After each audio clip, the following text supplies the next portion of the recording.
महात्मा बुद्ध, जिनके बारे में हम सब ने सुना है, उनके साथ जुड़ी हुई ऐसी बहुत सारी कहानियाँ हैं जिनसे हमें बहुत कुछ सीखने को मिलता है। इसी तरह से एक कहानी जो हमें प्रेरणा देती है कि किस तरह से हमें अपने दुश्मन से भी प्यार से पेश आना चाहिए, इतना प्यार कि उसका मन भी बदल जाए। तो आइए आपको एक ऐसी ही स्टोरी सुनाते हैं। बुद्ध अपने साधना काल में एक निर्जन स्थान पर ध्यानमग्न बैठे थे। यह स्थान एक यक्ष का था। वहाँ पर एक यक्ष वास करता था। यह बात बुद्ध को पता नहीं थी, इसलिए वे वहाँ पर पहुँचे और शांत वातावरण देखकर ध्यान में लग गए। उस समय वह यक्ष वहाँ पर नहीं था। जब महात्मा बुद्ध को ध्यान में बैठे हुए काफ़ी समय बीत गया, रात हो गई, तब वहाँ पर वह यक्ष आया तो उस स्थान पर एक अनजान व्यक्ति को देखकर गुस्से में आग बबूला होकर भड़कने लगा।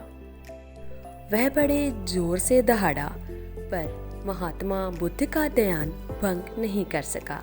महात्मा बुद्ध ध्यान में लीन थे। उस यक्ष ने महात्मा बुद्ध का ध्यान भंग करने, उनको डराने की बहुत कोशिशें की। उसने हाथी का रूप धारण किया, डराना चाहा, किंतु तथागत ध्यान में बैठे रहे। उसके बाद उसने महात्मा बुद्ध को डराने के लिए शेर, चीता, बाघ और ना जाने कितने कितने डरावने पशु पक्षियों के रूप धारण किए, लेकिन महात्मा बुद्ध अविचलित ही बने रहे।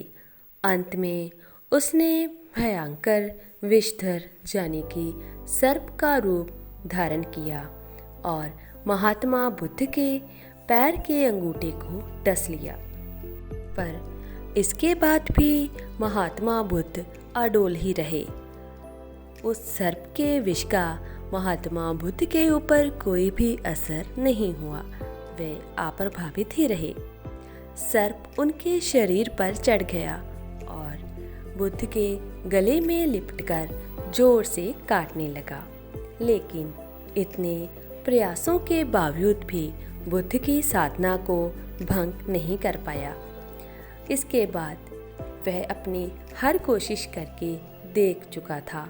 अब वह थक हार कर नीचे उतरा और कुछ दूरी पर जाकर विश्राम करने लगा, अपनी थकावट दूर करने लगा, क्योंकि वह इतने प्रयासों के बाद बुद्ध की समाधि भंग नहीं कर पाया, लेकिन खुद थक हार गया था।